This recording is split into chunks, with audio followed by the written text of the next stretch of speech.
Hey readers, my name is Jess, and today I'm going to be talking about all of the books that I read in August, so let's get into it. The first book that I picked up this month was Babel by R.F. Kuang, and this book was so good that I kind of don't even know where to start. This is without a doubt one of the best written books that I've read this year. Kuang's beautiful prose absolutely blew me away as it transported me back to England in the 1800s. We follow Robin, who was just a young boy living in China when he was saved by an Oxford professor and brought back to England, where he would spend his days developing his language skills so that one day he could attend Oxford's infamous School of Translation, or Babel. At Babel, Robin is expected to contribute to the school with his knowledge of Chinese, but what is this information being used for? When he finds out that his contributions may actually be betraying his homeland, he does not want to continue to serve the British elites. Can he find a way out of it? And can he resist without resorting to violence and or destruction? Now, I do want to make one thing clear. This book is very heavy and puts the dark in dark academia. Like, seriously, this book is full of racism, sexism, hate, and violence. And there were several instances in which I genuinely flinched while reading. So yeah, I do think that the weight of this book will sit with me for a very long time. This thought-provoking book exposes ideas of colonialism and the toxic mindset that your culture is superior to others just because they're different. Kuang's words have so much power, and this story is definitely a testament to the power of words and language, which is obviously a significant theme throughout the novel. And she's able to get her point across so clearly, almost aggressively, forcing the reader to face these truths that can sometimes be hard to stomach. And her use of footnotes, genius. They really reinforce that scholarly feel, because another huge part of this story is the academic setting and the fact that our protagonists are students. Overall, I would highly recommend. Again, this is such a thought-provoking and exceptionally written book. It might not be for everyone if you're someone who gravitates towards lighter reads, or maybe you view reading as a form of escapism. Emotionally speaking, this is not an easy read, but boy did I love it. The next book I picked up was Once There Were Wolves by Charlotte McConaghy, and this book was not at all what I expected. It's a murder mystery with a contemporary fiction feel. We follow Inti, a woman who is leading a project reintroducing wolves back into the Scottish Highlands. She is incredibly passionate about conservation and knows that the key to saving the entire ecosystem relies on the predator populations. Unfortunately, the community does not share this same interest. They see the wolves as ruthless killers who will only end up feeding on their cattle and negatively interfering with their livelihood. They want them gone. But what happens when a man is killed and it looks like a wolf was the one to do it? Was it actually a wolf, or did someone just make it appear that way? Inti will stop at nothing to protect her wolves, but is that the healthiest mindset? Now, as someone who is pursuing a career in wildlife conservation, I thought this book would be right up my alley, and the conservation plot definitely was. I was actually so impressed with the animal behavior descriptions that I looked up if Charlotte McConaghy was also a wildlife biologist. She just did an exceptional job describing these animals and their behaviors and the people who dedicate their lives to protecting them. But with that said, this book was just a little too violent for my taste, and honestly, I don't think I'm that sensitive to violence in literature, but this book just had so much violence in so many different forms, from domestic and sexual abuse to animal cruelty and death. I do think that this was an intentional choice made by the author, because the whole reason people are opposed to the rewilding of wolves is because they see them as these cruel, bloodthirsty creatures, when we end up seeing a lot more brutality and hatred within our own species. McConaghy is truly an exceptional writer, but this book was just way too gruesome and disturbing for me. But if you're tougher than me and you think you could stomach all that, you may be able to overlook it and end up really enjoying the story.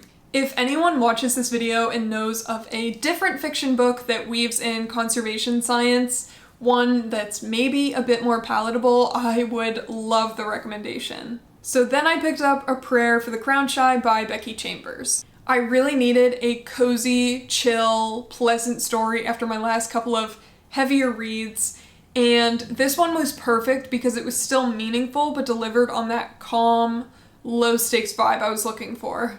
This is book 2 in the Robot and the Monk series, and in this one we're following sibling Dex and Mosscap as they travel from village to village, meeting tons of new people, asking that same big question, what do people need? And Mosscap is practically famous, being the first robot that any of these people have ever seen or met, so it's very exciting for everyone. I really enjoyed it because I like these characters and I think that they have the most precious friendship, but I don't think I loved it quite as much as I loved the first one. In both books, I especially love the deep one-on-one conversations between Mosscap and sibling Dex. I think we get a little bit more of that in the first one just because they're alone and they're getting to know each other on this long journey. But in this one, their friendship is already established and they know how to support each other, which is really sweet too.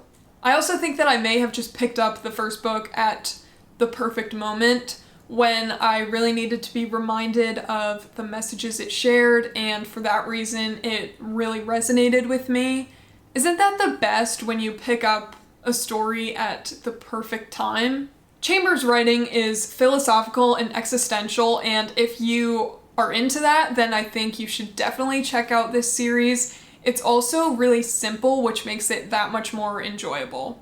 Again, this is a slow-paced and character-driven story, so if you're someone who needs to be following a specific plot, or someone who likes to be sat at the edge of their seat in anticipation, then this probably isn't the best fit for you. It's a very relaxing read, but I really enjoy them, and as long as Chambers keeps writing them, I'm gonna keep reading them. The next book I picked up was The Hurricane Wars by Thea Guanzin, and this is the first book in an unfinished romantasy trilogy. I would say it definitely leans heavier on the romance than the politics, and I'd consider it to be new adult. While I don't think this is the most original fantasy novel, I was definitely entertained while I was reading it, but it's not one I've really thought about since. I don't think that this is a standout for me, but I think that's simply because of personal preference. Taliesin meets Alaric, the heir of the Night Empire, on the battlefield where their feud begins, Alaric harboring the power of darkness and Taliesin weaving light.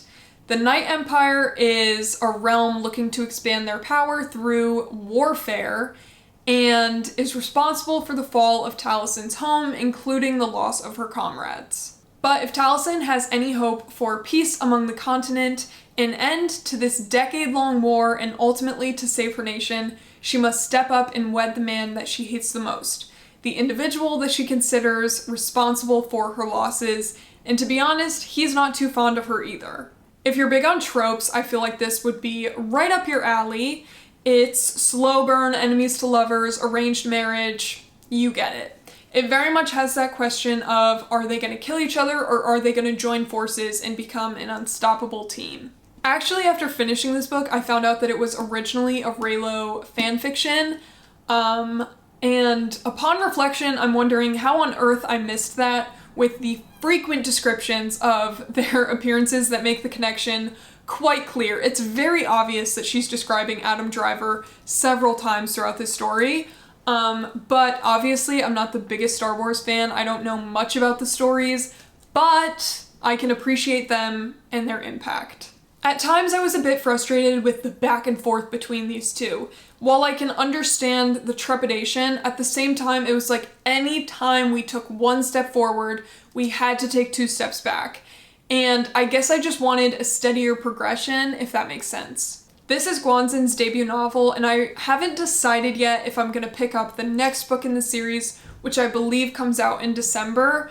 I really hope she includes a little bit more of the war politics, but I do understand that the appeal to most readers is probably the romance, so I guess we'll just have to wait and see. Next, I picked up All the Light We Cannot See by Anthony Doerr. This is a Pulitzer Prize-winning historical fiction novel that takes place during World War II. We follow the story of 2 characters throughout the war. The first, Marie Laure, is a blind girl living in German-occupied France. She has a very close relationship with her father, who works at the Museum of Natural History, and when the Germans begin to invade Paris, the pair flees to Saint Malo potentially with a very valuable museum artifact. They will live with her great uncle for the time being until it is safe for them to return home, but it looks like the Germans' presence in France is just getting started. And then there's Werner, a teenage orphan with a fascination for radios, and he's basically recruited by the Nazis to repair and later locate and destroy radios. Werner is a more complex character because he's a member of the German army, but he has this conscience that he's sometimes more in touch with and sometimes sort of suppresses in order to be accepted. Honestly, as the reader, you're put in a position where you are strangely enough sympathizing with a Nazi, and I know how horrible that sounds, but if you've read the book, you'll understand. We are privy to Werner's thoughts, so we know that he has both good and bad inside of him, and I do think that that was Dora's intention, because Werner is just a kid, and quite frankly, he doesn't believe in the Nazi cause, but he feels that he doesn't have any other options. I can definitely see why this story won a Pulitzer. Dora's writing is absolutely breathtaking with stunning imagery and structured so strategically. The structure of this book is really interesting because it's divided into parts that have us hopping back and forth on a timeline, and those parts are broken down into really short chapters that are each only a handful of pages long. We're primarily alternating between Marie-Laure and Werner's perspective, but we do have a third with this German officer who's kind of on his own quest, following this subplot that ties in Marie-Laure's father and his job at the museum. The short chapters keep you on your toes, and the alternating POVs every few pages have you wondering when and how these characters' stories are going to collide. You do get little hints throughout the time jumps because the story isn't exactly in chronological order, but you're still anxiously awaiting the crossover. This novel is beautiful but also devastating, and for me it had this sort of feeling of helplessness, and by that I mean how the war affected so many blameless Europeans and their homes and their livelihoods. We may not get much of a glimpse into the front lines of war in this book, but we do get a good look at the more personal parts of life that were affected for so many, including ridiculous rations or restrictions or displacement, things like that. Just truly heartbreaking, but important to acknowledge.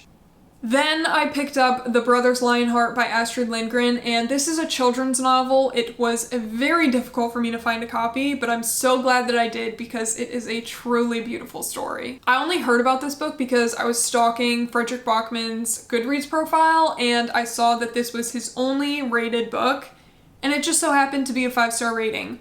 So being the Frederick Bachman superfan that I am, I thought, yeah, I have to read this. It's about a young boy, Carl, who is expected to pass away soon because he is very sick, and Carl has this incredible big brother, Jonathan, who is his hero. Jonathan helps to take care of Carl and comfort him. And one day when Carl is upset about his imminent death, Jonathan tells him about the lovely place he'll be going to after he passes, called Nangiala, where every day is this incredible adventure. And the best part is, one day Jonathan will arrive in Nangiala too, and they'll be together again. But in the face of emergency, Jonathan sacrifices himself to save his brother and ends up arriving in Nangiala first. And Carl cannot wait to join his brother and the dreamland that awaits him. I know that probably sounded like a whole bunch of spoilers, but I promise all of that happens in like the first 20 pages.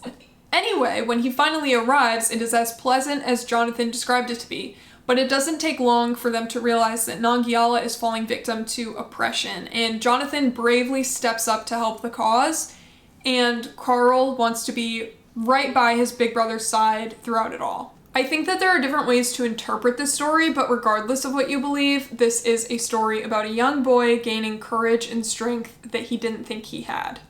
And the brotherhood in this book is too precious. Carl is telling this story, so Jonathan is depicted as this sort of flawless character, and as the reader you know that Jonathan really is an incredible big brother to Carl, but I do think that we're seeing him through his little brother's eyes, and when you are that young, you really do look up to your elders as exceptional and all-knowing.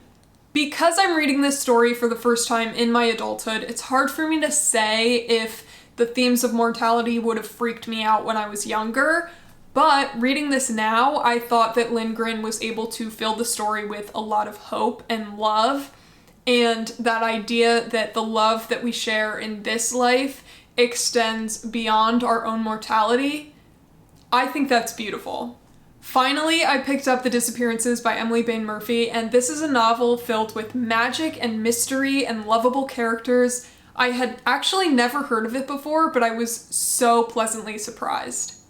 It follows a young girl named Ayla who, following her mother's recent death and her father's conscription into the war, has to move to Sterling, the small town where her mother grew up. Sterling is a bit of a weird town though. It doesn't take long for her to realize that something is different there. She can't see the stars in the sky or her reflection. She doesn't dream at night, and she seems to have lost her sense of smell as well. It turns out that Sterling is affected by this curse, and every 7 years some little aspect of everyday life like that just disappears, and no one knows why, but they do know that only one person was ever completely unaffected by the curse and was able to leave Sterling and live a normal life, and that is Ayla's mother, Juliet. Some townsfolk blame Juliet for the curse, and others simply hate her out of jealousy, but when Ayla arrives in town, she is determined to figure out the real cause for the curse and take the blame off of her family. Unfortunately, she arrived in town just in time for the next disappearance, and tension in Sterling is high. I will say, every time I put this book down, I was thinking of the little everyday things that I probably sometimes take for granted, like the smell of my favorite home-cooked meal or the constellations in the sky. Like, these truly are miraculous things that we just consider normal because we've become so used to them, and I can't even begin to imagine a life without them. I'm also going to praise this book for something very specific, and that is a realistic sibling dynamic. Now, I'm not saying that this is the first book I've ever read with realistic siblings, but sometimes I think authors fail to capture the complexity of sibling love. Ayla and her little brother Miles fight and drive each other crazy, but at the end of the day, they're in this situation together and they love each other very much. Actually, I really liked all of the characters in this book, especially Ayla and her love interest. There's a really sweet romantic subplot that had me hopeful and smiley throughout the entire story. This is YA, they are in high school, and the romance is definitely on the back burner for most of the story behind the main mystery plot. But whenever those two shared the page, they stole the show. They are just too cute. The pacing dragged a little bit for me in the middle, but because I was so interested in obtaining more information regarding the curse or the significance of the 7-year timeline, I still found myself wanting to pick up the book and read more. This is a historical fantasy taking place in Connecticut during World War II, and it has plenty of Shakespearean references. So if that sounds like something you'd enjoy, I would definitely recommend. It's a really fun and engaging mystery. So those are all of the books that I read in August. Thank you so much for watching this video, and hopefully I'll see you next time. Bye!